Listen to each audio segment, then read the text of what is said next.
Hey everybody, welcome to AjaMadeYa, a channel all about food and nutrition. So it's been about 3 months since I've made a video. I blame school and my internship and the 2 other jobs that I'm doing on top of that. So it's been really hard to just sit down and do all the research for my video and then actually filming it. So I was like, let's make a video about how food affects our mental health. But to be honest, the research for this video took me like probably 3 months. Or not 3 months, but it definitely took me at least like a few weeks just because there's so much to go through and I have like pages and pages of it, as you can see here. So let's get into it. But before I talk about how food affects mental health, I just want to talk a little bit about my internship because it's been like really exciting. I'm at the Scarborough Center for Healthy Communities, as I've mentioned on Instagram, and I'm with the diabetes department. So I've been counseling clients on how to eat healthy to help manage their diabetes. And I've been doing group sessions. I did a really cool presentation on the new food guide. I've made handouts. I'm currently working on a booklet for the center that they give out to everybody. So it's been really fun because I get to interact with people and actually like kind of make a small difference in their life. So it's pretty cool. Okay, let's get into what we've all been waiting for. How does food affect our mental health?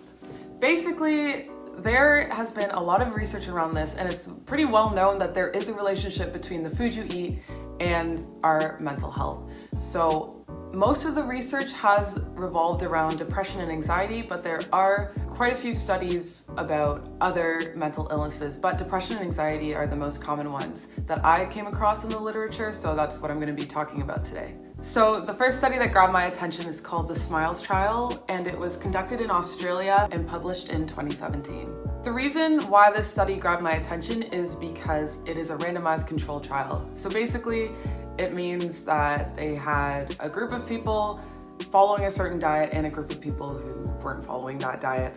And they wanted to see how people's depression was impacted by following the specific diet. The diet group had to follow the modified Mediterranean diet, which is basically a diet high in fruits, vegetables, legumes, whole grains, and nuts. I will post the link to the study down below so you can know exactly which diet they followed. But basically, if you eat lots of vegetables, whole grains, and beans, you'll be fine. So I'm going to talk about the results. The diet actually improved depression scores. So it means that the symptoms of depression and anxiety actually improved because of the diet. So when they compared the diet group to the non-diet group, they noticed that the people in the diet group had way less depressive symptoms. And on top of that, they noticed that this diet was cheaper than the way they usually eat. So if you really want to try this diet, which I recommend, the link will be down below. So the reason why this trial is so important is because it's a randomized control trial, which means that the results actually show that food impacts depression. Because for other types of studies, you can see that food might have an impact on depression, or depression might have an impact on food intake, but because it's a randomized control trial, it actually shows causation, which means that food definitely has an impact on depression. However, we still don't know the mechanism. So now I'm going to move into what the systematic reviews say.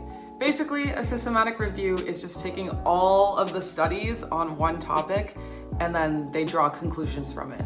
Like, I can't sit here and make a recommendation off of one study. Systematic reviews are fantastic because they kind of make a recommendation off of like 10, 15 studies sometimes. The first systematic review I found basically looked at the Mediterranean diet, which is also associated with lower risk of Alzheimer's. So it really does have an impact on the brain. We just don't know how.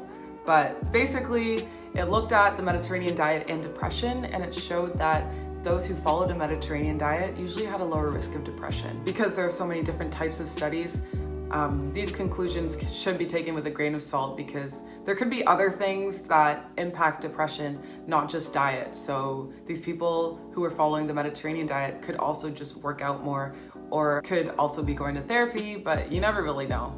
So there's one, there is a relationship, but we don't really know how that relationship is caused. The second systematic review I looked at the relationship between the Mediterranean diet again and depression. They found that those who adhered more to the Mediterranean diet or who followed it better had a lower risk of depression which is kind of on track with everything else that I've been saying, but it also showed a lower risk for stroke and cognitive impairment. So it seems like the Mediterranean diet is good for brain health. So the Mediterranean diet is a diet high in lots of fruits and vegetables, legumes, nuts, whole grains, basically everything that we say you should be eating. Limiting highly processed meats and red meat, drinking a little bit of wine, and lots of olive oil. Again, I'll link these studies below so you can try to follow this diet, because it's not necessarily a diet, it's more associated with lifestyle, because you're not cutting things out. It's not like a keto diet where you have to cut out a whole food group. It's kind of just eating everything in moderation.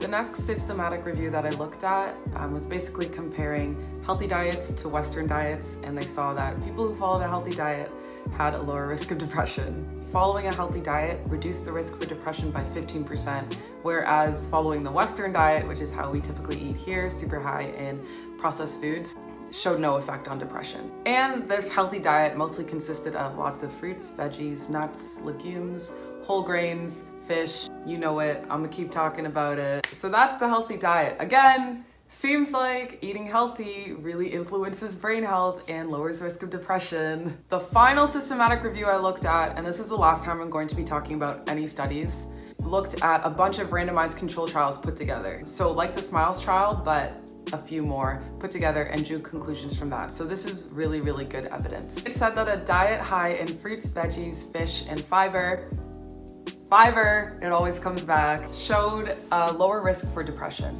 And not only did it reduce the symptoms, but it actually reduced them to a similar level that psychotherapy or medications do. So this is, I'm not saying like throw out your drugs and just eat lots of fish and fiber. I'm saying that eating healthy like this will actually maybe amplify the effects of therapy and the effects of the medication.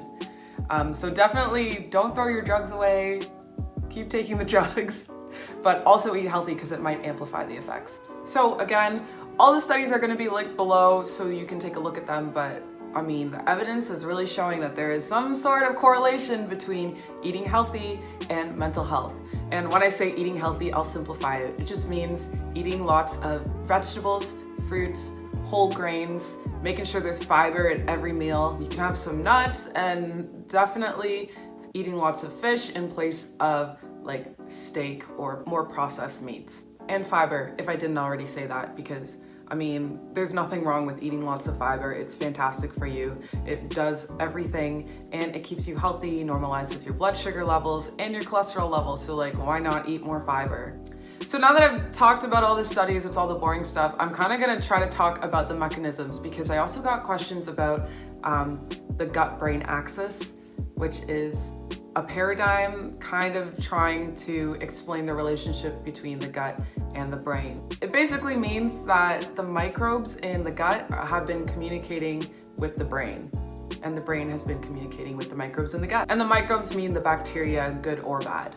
Some scientists have determined that gut dysbiosis, or just there being way too much bad bacteria and not enough good bacteria, is related to symptoms associated with anxiety and depression. But again, the research is so new that scientists don't even really know what dysbiosis looks like. So they don't necessarily know the relationship between the gut and the brain, but basically the microbes in your gut, or the bacteria in your gut, can create things that your brain needs. So these are things like neurotransmitters like serotonin, dopamine, norepinephrine, and these are usually the neurotransmitters that are targeted when people start taking depression or anxiety medications. So dopamine, as we know, is associated with happiness. So the fact that your gut can make these neurotransmitters is really promising for the brain, because if they do reach the brain, which we don't even really know yet, but if they can reach the brain, it means that the brain is accessing neurotransmitters that it might otherwise be depleted of. So they don't know what an unhealthy microbiome looks like, but they do know that there are ways to change it. So you can take prebiotics and probiotics. A probiotic is a food that already has bacteria in it. So an example is yogurt. Yogurt already has bacteria culture in it. That's how they make it. It's basically milk with bacteria in it, and that's live bacteria. So that's how you can change it, by directly consuming the bacteria. And again, that's called a probiotic. Other probiotic foods include kimchi, tempeh, kefir, yogurt, any fermented food, miso. These are all types of fermented foods that have bacteria in them. So if you eat these, you're actually consuming a probiotic, which is live bacteria, which can influence your gut microbiome. I mean, I usually just eat yogurt as my probiotic, but any of those will work as well. And then you can also change your microbiome by eating prebiotics.